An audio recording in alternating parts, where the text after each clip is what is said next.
Hello everyone, welcome back to my YouTube channel study in Bengali. রেলের group D পরীক্ষা 2025-এর জন্য আমরা general সায়েন্সের ওপরে যে মক টেস্টের সিরিজটা শুরু করেছিলাম, আজকে তার 16 নম্বর মক টেস্ট। তো তোমাদের মোটামুটি টেন্টেটিভ ডেট কিন্তু দেওয়া হয়েছিল নভেম্বর ডিসেম্বর মাসে তোমাদের এই গ্রুপ ডি পরীক্ষাটা হতে পারে। তো সেই অনুযায়ী কিন্তু আমরা দেখতে গেলে আমাদের হাতে আর 90 দিনের আশেপাশে কিন্তু সময় আছে। তো এটাকে কিন্তু তোমরা লাস্ট 90 ডেজ চ্যালেঞ্জ হিসেবে গ্রহণ করো আর সেইভাবে কিন্তু কোশ্চেনগুলোর অ্যান্সার করার চেষ্টা করো। তাহলে চলো শুরু করি। দেখো আজকের প্রথম প্রশ্ন কি বলেছে, যে শব্দ তরঙ্গ কোন ধরনের তরঙ্গ? অনুদৈর্ঘ্য তরঙ্গ, অনুবীক্ষণিক তরঙ্গ, উভয় নাকি কোনোটি নয়? তো সঠিক অ্যান্সার কী হবে? এগুলো কিন্তু সব রিপিটেড কোশ্চেন। তো সঠিক অ্যান্সার কিন্তু হয়ে যাবে শব্দ তরঙ্গ বা সাউন্ড ওয়েভ কিন্তু লংডিটিউডনাল, যেটাকে আমরা অনুদৈর্ঘ্য তরঙ্গ বলি, সেই অনুদৈর্ঘ্য তরঙ্গ। ঠিক আছে, নেক্সট দেখব পরবর্তী প্রশ্ন কি বলেছে। 2 নম্বর প্রশ্ন, নিউটনের কোন সূত্র থেকে ভরবেগ নিত্যতার সূত্র প্রমাণিত হয়, বা ভরবেগের নিত্যতার সূত্র যেটা, সেটা কিন্তু প্রমাণিত হয়, বা যেটাকে আমরা মোমেন্টাম বলি। ঠিক আছে, যে কনজারভেশন অফ মোমেন্টাম, সেটা কোন সূত্র থেকে প্রতিপাদ্য হয়? প্রথম সূত্র, দ্বিতীয় সূত্র, তৃতীয় সূত্র, নাকি সবকটি? তো সঠিক অ্যান্সার কী হবে? দেখো, ভরবেগের যে নিত্যতার সূত্র, এটা কিন্তু, বা কনস্ট্যান্ট মোমেন্টাম যেটাকে আমরা বলি, এটা কিন্তু নিউটনের যে দ্বিতীয় সূত্র আছে, সেই দ্বিতীয় সূত্র থেকে প্রাপ্ত হয়। আর প্রথম সূত্র আমাদেরকে কি বলে? প্রথম সূত্র কিন্তু আমাদেরকে জড়তা সম্পর্কে ধারণা দেয়। আর তৃতীয় সূত্র কি বলে? যে every reaction has its own opposite reaction. ঠিক আছে, তো এটা কিন্তু যে তৃতীয় সূত্র, সেটা বলে থাকে। নেক্সট দেখব পরবর্তী প্রশ্ন কি বলেছে। 3 নম্বর কোশ্চেন, যে একটা গ্যালভ্যানোমিটারকে অ্যামমিটারে যদি পরিবর্তন করতে চাই আমরা, তাহলে কি করতে হবে? একটা গ্যালভ্যানোমিটারকে যদি আমরা অ্যামমিটারে বানাতে চাই বা অ্যামমিটারে পরিবর্তন করতে চাই, তাহলে কি করতে হবে? উচ্চ রোধ দিতে হবে, নিম্ন রোধ দিতে হবে, ইনসুলেটর দিতে হবে, নাকি ক্যাপাসিটর দিতে হবে? তো সঠিক অ্যান্সার কী হবে? একটা গ্যালভ্যানোমিটারকে যদি আমরা অ্যামমিটার বানাতে চাই, সেক্ষেত্রে কিন্তু আমাদেরকে নিম্ন রোধ বা লো রেজিস্ট্যান্স ইউনিট দিতে হবে। তাহলে কিন্তু একটা গ্যালভ্যানোমিটার কী হবে? অ্যামিটারে পরিণত হবে। নেক্সট দেখব আজকে 4 নম্বর কোশ্চেন, এক্স রে কে আবিষ্কার করেছিলেন? ম্যাক্সওয়েল, রন্টজেন, কুরি, নাকি থমসন? তো সঠিক অ্যান্সার কী হবে? সঠিক অ্যান্সার কিন্তু হবে উইলিয়াম কনরাড রন্টজেন। ইনিই কিন্তু এক্স রে আবিষ্কার করেন, যার জন্য কিন্তু 1901 সালে কী করা হয়? প্রথমবার ফিজিক্সে নোবেল কিন্তু এই উইলিয়াম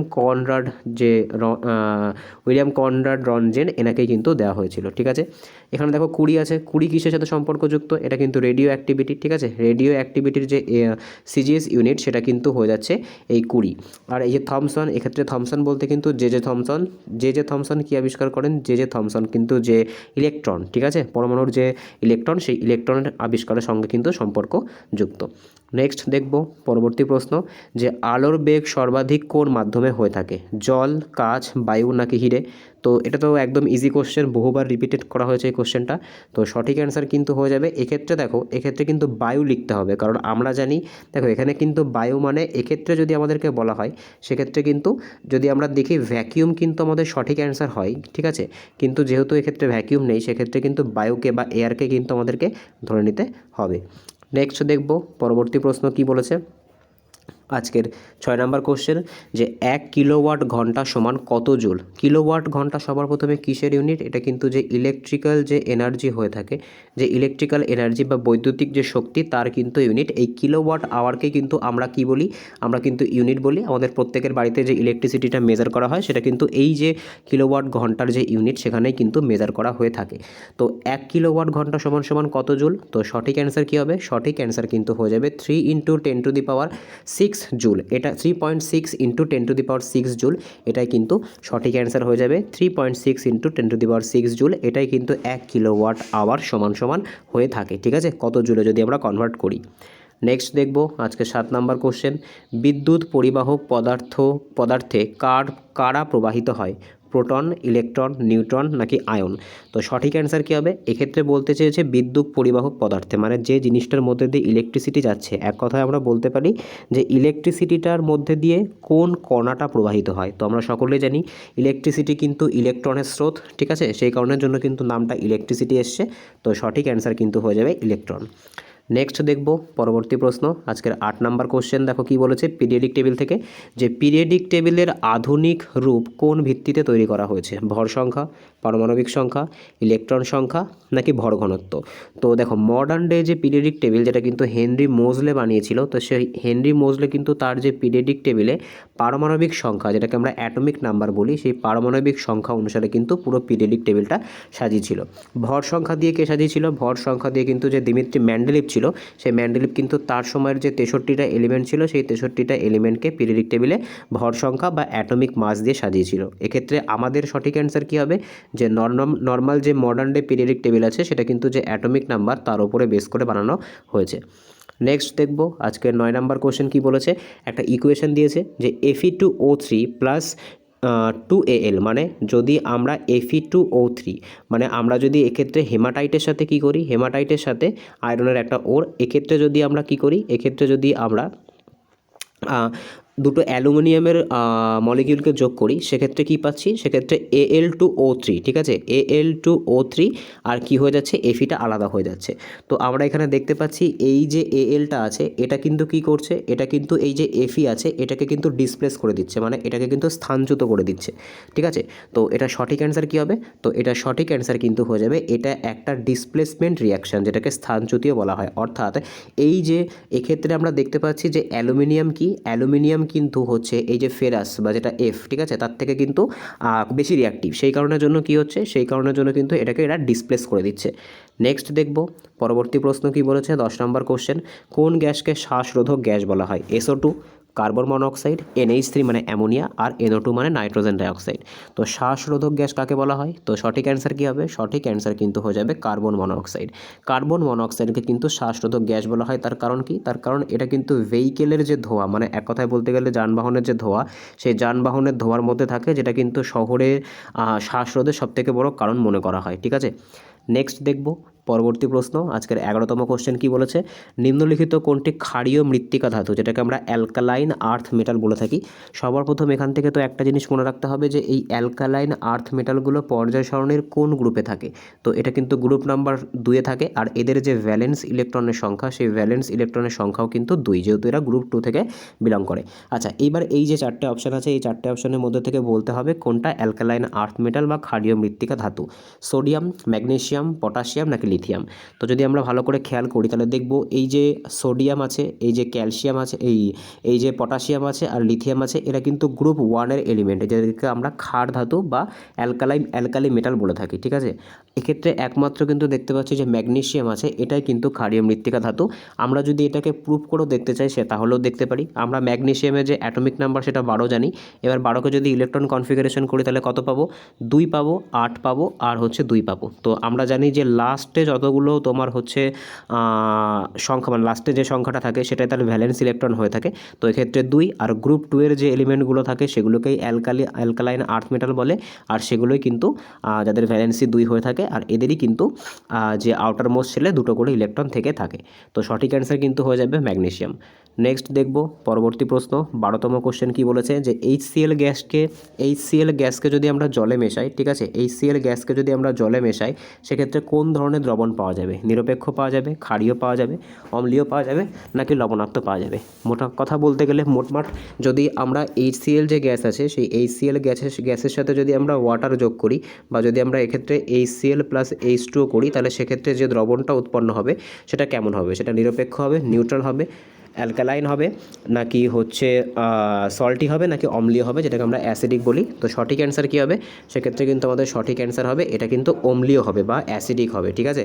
নেক্সট দেখব আজকের 13তম কোশ্চেন কী বলেছে। বায়ুতে নাইট্রোজেনের শতকরা ভাগ কত? তো এটা তো মেনলি জিওগ্রাফির কোশ্চেন হয়ে যায়, ঠিক আছে, কিন্তু সায়েন্সের যে গ্যাসেস চ্যাপ্টার সেখান থেকে পড়তে গেলেও চলে আসে।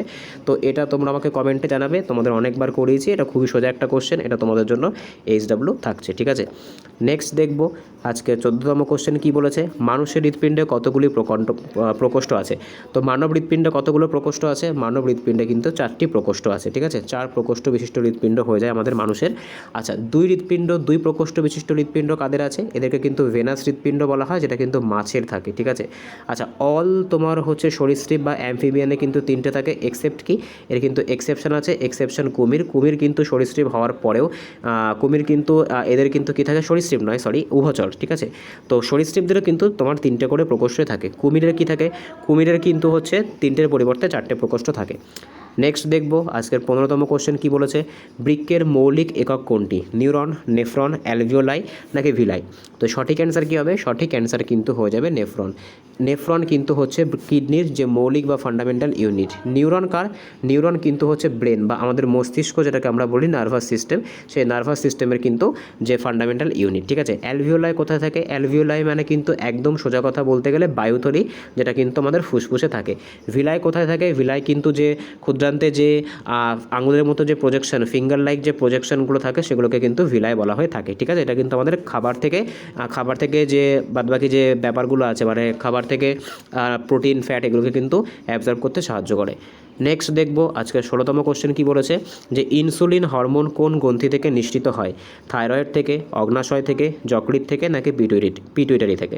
তো সঠিক অ্যান্সার কী হবে, আমরা সকলে জানি ইনসুলিন কিন্তু অগ্নাশয়ের যে আইলেটস অফ ল্যাঙ্গারহেডসের যে বিটা কোষ আছে, সেই বিটা কোষ থেকে কিন্তু ইনসুলিন, আর যে আলফা আছে সেখান থেকে কিন্তু গ্লুকাগন যে হরমোন সেটা কিন্তু নিঃসৃত হয়ে থাকে।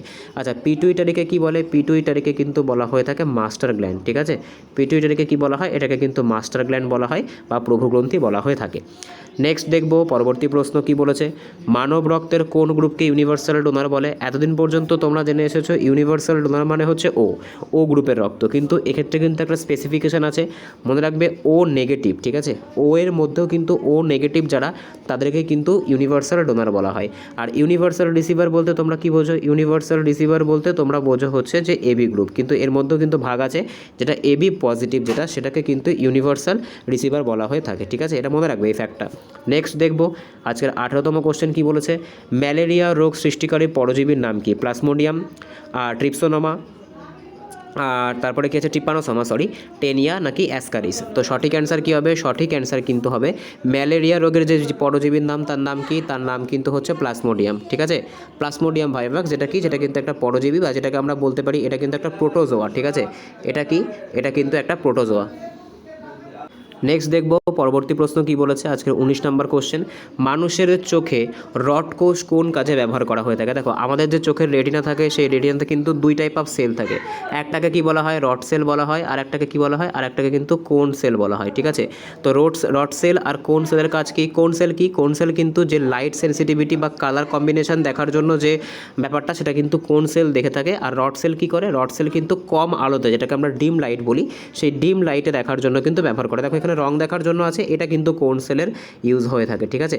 নেক্সট দেখব পরবর্তী প্রশ্ন আজকের 20তম কোশ্চেন কি বলেছে, প্রোটিন ভাঙার জন্য প্রধান হজম এনজাইম কোনটা, অ্যামাইলেজ, লাইপেজ, পেপসিন নাকি মল্টেজ?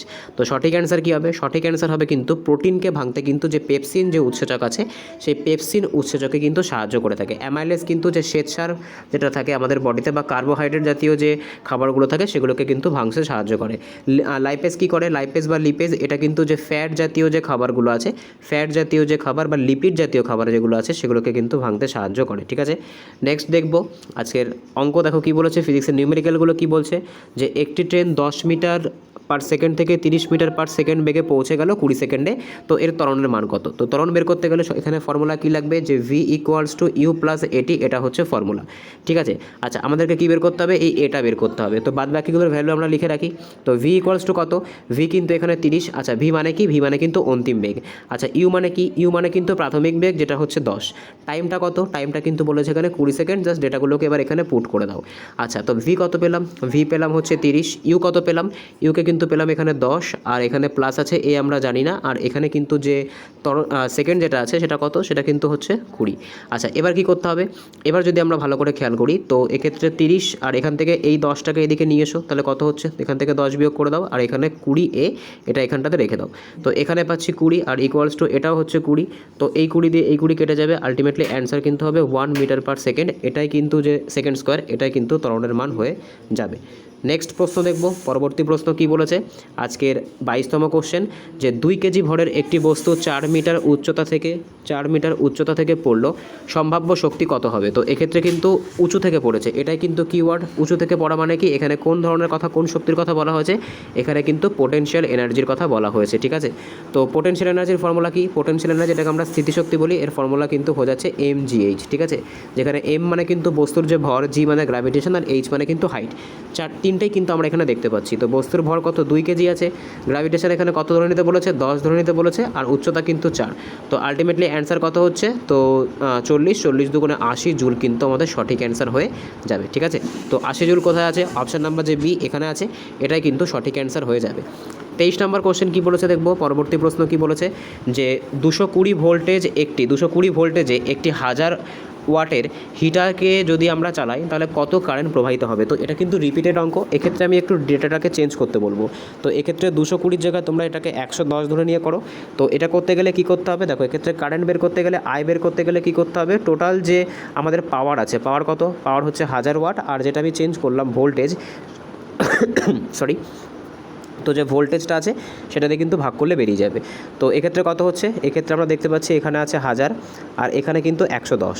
এবার এটাকে যদি কাটাকুটি করি তো এই 0 দিয়ে এই 0 কেটে যাচ্ছে, এবার কত হচ্ছে 100/11 কিন্তু হয়ে যাচ্ছে। এবার আমরা কি করব, এবার আমরা এটাকে ভাগ করব। তো দেখো ভাগ করলে কি হচ্ছে, তো ভাগ করলে এখানে কত পাচ্ছি 100 পাচ্ছি, যেটাকে আমাদের 11 দিয়ে ভাগ করতে হবে। তো 9-11 = 99 হচ্ছে। ঠিক আছে, তো আমরা এভাবে কি করতে পারি, পয়েন্টের জন্য 0 দিতে পারি। তো এক্ষেত্রে আমরা এটাকে 9 পয়েন্ট যে এটাকে এরকম করে 9.1/11 রাখতে পারি। ঠিক আছে, যদি আমরা চাই তো 9.1/11 কিন্তু এটাতে আমরা রাখতে পারি। আর বা যদি আমরা মনে করি এটাকে ডেসিমেলে করব, তো ডেসিমেলেও কিন্তু তোমরা কনভার্ট করতে পারো।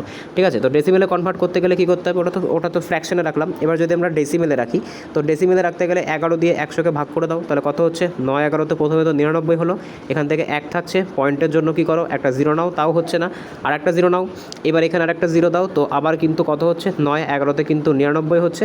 তো 9.09 এইভাবে কিন্তু কন্টিনিউ হতে চলবে।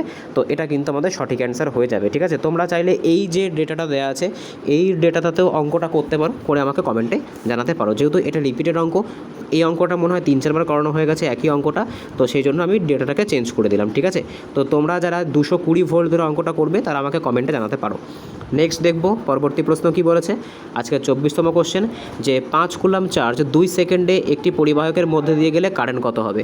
তো দেখো এক্ষেত্রে কারেন্ট বের করতে গেলে কী করতে হবে, এক্ষেত্রে আমাদের মনে রাখতে হবে কারেন্ট বের করতে গেলে কিন্তু দেখো একটা ফর্মুলা আছে, ফর্মুলাটা কি, কারেন্ট মানে কিন্তু এখানে আই হয়ে যায়। তো কারেন্ট বের করতে গেলে কী হবে, আই ইকুয়ালস টু কিন্তু যে ভোল্ট আছে, অর্থাৎ যে ভোল্টেজ আছে সেই ভোল্টেজ। তো দেখো এক্ষেত্রে যে ফর্মুলাটা ছিল সেই ফর্মুলাটা কি, ফর্মুলাটা কিন্তু হচ্ছে আই, অর্থাৎ কারেন্ট ইকুয়ালস টু কী হবে, কারেন্ট ইকুয়ালস টু কিন্তু যে ভোল্টেজ যেটা আছে সেই ভোল্টেজকে কিন্তু টাইম দিয়ে ভাগ করতে হবে। টাইম কিন্তু অলওয়েজ মনে রাখতে হবে, টাইম কিন্তু অলওয়েজ সেকেন্ডে রাখতে হবে।